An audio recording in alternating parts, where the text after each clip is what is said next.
इस वीडियो में हम लोग क्लास 8 हिंदी किसली किताब का चैप्टर 11 पढ़ने वाले हैं, जिसका नाम है कबीर के पद। क्या नाम है? कबीर के पद।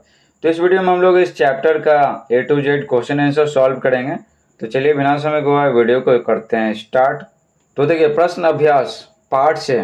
तो पहला प्रश्न है, निम्नलिखित पंक्तियों को पूरा कीजिए। ठीक है, तो क्या है? मेरा तेरा मनुआ, ये वाला है ना। फिर है, मैं कहता सुरझावन हारी। ठीक है, और ये सब है। ठीक है, तो देखिए यहाँ पर मैं तेरा, मेरा तेरा मनुआ, मेरा तेरा मनुआ लिखा हुआ। तो मेरा तेरा मनुआ कहाँ है? यहाँ से। ठीक है, तो यानी यहाँ से आपको याद करना पड़ेगा कितना? 6 गो तो याद करना पड़ेगा कम से कम। तो देखिए पाठ से, तो ये क्या है? खाली स्थान को भरना था। तो देखिए ये आप याद कर लीजिएगा, जो अंडरलाइन किया हुआ है तो वही खाली स्थान में भरना है। कैसे इक होई रे, मैं कहता हूँ आखिन देखी, तू राखियो उड़झाई रे, तू रहता है सोई रे। तो सिर्फ खाली स्थान वाला याद नहीं कीजिएगा, आपको पूरा याद करना पड़ेगा। समझे? पूरा यहाँ से यहाँ तक ले गए। मेरा तेरा मनुआ कैसे इक होई रे, ये याद कीजिएगा तब ना ये ला भरिएगा। ख है, ना तो कौनो क्रियाक्रम में डैश डैश पल भर की तलाश में। तो ये सब भरेंगे यहाँ से यहाँ तक और यहाँ से यहाँ तक। ठीक है, तो क्या हो गया? ना तो कौनो क्रियाक्रम में, ना ही जोग बैराग में, खोजी होई तो तुर तही मिली हो पल भर की तलाश में। टू है, इन पंक्तियों के भाव स्पष्ट कीजिए। कह, मैं कहता निर्मोही रहियो, तू जाता है मोही रे। निर्मोही मतलब क्या है? जिसको किसी से मोह नहीं है, लगाव नहीं है। समझे? उत्तर लिखेंगे, कबीर के अनुसार मनुष्य को अनुरागहीन यानी निर्मोही होना चाहिए, क्योंकि अनुरागहीन होने से ही मनुष्य का कल्याण होता है। इसके विपरीत मनुष्य अनुराग में पड़ जाता है। तो इसमें क्या बोला गया है ना, मनुष्य को क्या होना चाहिए? अनुरागहीन होना चाहिए, यानी किसी भी व्यक्ति या किसी वस्तु से बहुत ज़्यादा लगाव नहीं रखना चाहिए। क्या नहीं तो फिर क्या होगा? उसके दूर जाने पर अगर वो वस्तु नहीं मिलेगा या खो गया या वो व्यक्ति दूर चला गया, पहले पास था, तो बहुत क्या होता? दुख होता है। ख है, मोको कहाँ ढूंढे बंदे, मैं तो तेरे पास में। ठीक है, तो उत्तर लिखेंगे, मानव ईश्वर को यहाँ वहाँ मंदिर मस्जिद में ढूंढते फिरते हैं, लेकिन ईश्वर तो मनुष्य के पास ही उसके हृदय में निवास करते हैं। तो कवि का मानना है ना कि ईश्वर को मंदिर मस्जिद गुरुद्वारा ऐसे में ढूंढने की जरूरत नहीं है। ईश्वर तो क्या है? मनुष्य के हृदय में निवास करते हैं, ऐसा मानना है कबीर का। तीसरा प्रश्न है, मोको शब्द किसके लिए प्रयोग किया गया? ठीक है, बोलते हैं ना कि मोको मंदिर मस्जिद में मत ढूंढो। मोको यानी क्या? ईश्वर अल्लाह का बात हो रहा है। तो उत्तर लिखेंगे, मोको शब्द ईश्वर अल्लाह के लिए प्रयोग किया गया। अब हम लोग पढ़ेंगे पाठ से आगे।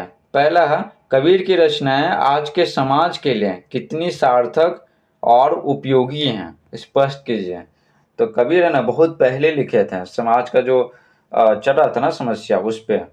समझे? जैसे धार्मिक आडंबर दिखावा जो करते हैं, बहुत सारे लोग भक्ति नहीं करते हैं, दिखावा करते हैं उस पे।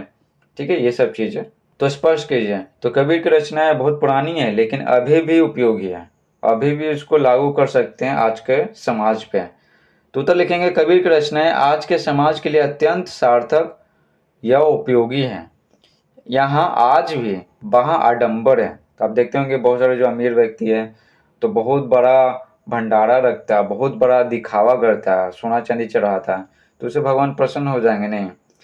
आज भी मनुष्य तीर्थ यात्रा में समय और धन नष्ट कर रहा है। तीर्थ यात्रा में समय और धन, अगर उस धन से किसी गरीब का मदद कर देगा तो वो ज़्यादा है ना, ज़्यादा उससे पुण्य मिलेगा।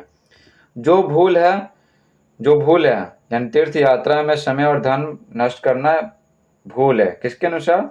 कबीर जी के अनुसार, क्योंकि ईश्वर तो हृदय में ही निवास करते हैं, तो इधर उधर जाने की क्या जरूरत है। सच्ची भक्ति मानव सेवा। समझे? अगर हम किसी गरीब का मदद करते हैं तो वही भगवान के लिए समझिए क्या कर रहे हैं? भक्ति कर रहे हैं। 2 देखिए सगुण भक्ति धारा। तो इसमें क्या है, जिसमें है ना ईश्वर के साकार रूप की आराधना की जाती है। साकार रूप यानी कि भगवान का मूर्ति बना करके उनका पूजा किया जाता है। तो इस भक्ति धारा को बोलते हैं सगुण भक्ति धारा। और एक और होता है निर्गुण भक्ति धारा। निर्गुण भक्ति धारा में क्या होता है, इसका जस्ट उल्टा, सगुण का भी पढ़े ना उसका जस्ट उल्टा। तो इसमें ईश्वर के निराकार स्वरूप की आराधना की जाती है। ठीक है, निराकार यानी इसमें माना जाता है ना कि भगवान है ना, भगवान निराकार हैं, भगवान कण कण में है, समझे। तो मूर्ति बनाने से कुछ होने वाला नहीं है। भगवान जब कण कण में है और हम में है, आप में है, सभी वस्तुओं में है प्रकृति की, तो मूर्ति बनाने में क्या जोड़ता है। तो ऐसा विचारधारा किनका होता है, निर्गुण भक्ति धारा का होता है, समझे। इस आधार पर कबीर को आप किस श्रेणी में रखेंगे, तर्कपूर्ण उत्तर दीजिए। तो पूछ रहा है ना कि कबीर किस श्रेणी में आएंगे, निर्गुण भक्ति धारा या फिर इसके पहले जो बताए थे सगुण भक्ति धारा। तो उत्तर लिखेंगे कबीर को निर्गुण भक्ति धारा में रखेंगे क्योंकि उन्होंने ईश्वर को हृदय में ही रहने वाला बताया है। कबीर बताया ना कि भगवान क्या है, व्यक्ति के हृदय में है। तो भगवान को पाना चाहता है तो उसको अपने हृदय में झांकना पड़ेगा, ना कि मूर्ति बना दिए और उसका पूजा कर रहे हैं, समझे। तो इसलिए कबीर को किस में रखेंगे, निर्गुण भक्ति धारा में रखेंगे। ठीक है, उनके अनुसार मंदिर मस्जिद में साकार रूप स्थित देवताओं की मूर्ति में ईश्वर नहीं रहते हैं। तीसरा है सगुण भक्ति धारा एवं निर्गुण भक्ति धारा के दो दो कवियों के नाम लिखिए। तो उत्तर लिखेंगे सगुण भक्ति धारा में तुलसीदास और सूरदास प्रमुख हैं। ठीक है, और निर्गुण भक्ति धारा में कबीर एवं रैदास प्रमुख हैं। कबीर और रैदास ये मूर्ति पूजा के विरोधी थे। ठीक है, कबीर और रैदास। 4 नंबर है वैसी पंक्तियों को खोजकर लिखिए जिसमें कबीर ने धार्मिक आडंबरों पर कुठाराघात किया है, समझे। धार्मिक आडंबर मतलब क्या होता है, दिखावा, समझे, बहुत दिखावा। जैसे कोई जा रहा है बहुत दूर का मंदिर जा रहा, बहुत पैसे खर्चे करके जा रहा। ठीक है, इस तरह का मतलब दिखावा करा, बहुत बड़ा यज्ञ का आयोजन किया ये दिखाने के लिए कि मेरे पास बहुत पैसा है। तो ये सब चीज़ क्या, ये सब चीज़ धार्मिक आडंबर है। ठीक है, अगर वो अच्छे से कर रहा यानी उसका दिल साफ है तो तब तो ठीक है, नहीं तो क्या ये धार्मिक आडंबर में आएगा, दिखावा में आएगा। तो पंक्ति को ढूंढ कर लिखना है ना। तो उत्तर लिखेंगे मोको कहाँ ढूंढे बंदे मैं तो तेरे पास में, ना मैं देवल, देवल यानी क्या, वही मंदिर, ना मैं मस्जिद, ना काबे कैलाश में, ना तो कौनो क्रियाक्रम में, ना ही जोग बैराग में। तो बोलते हैं कोई क्रियाक्रम में हम नहीं हैं। ये बोलते हैं भगवान के बारे में कि भगवान कोई क्रियाक्रम में नहीं है, यज्ञ कीजिए या फिर भंडारा कीजिए, वो सब कुछ नहीं है।